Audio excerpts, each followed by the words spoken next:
হুই মাটি চাকি শলিতা দুহাততে লৈ ললিতা ধান ঘৰতে জ্বলাইছিলি চাকিটি নুহুৰীয়াতে পঢ়িছিলো যেতিয়া বেজি আৰু বতিয়া নিজেইনো লৈ ললিতা গাতে মোৰ চিলাইছিলি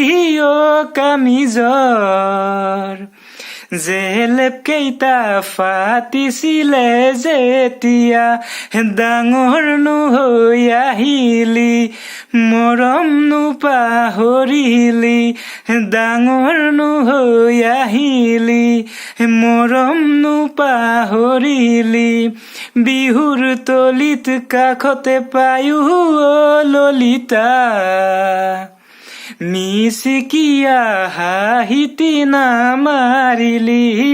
এতিয়ানো পাহৰি গলি।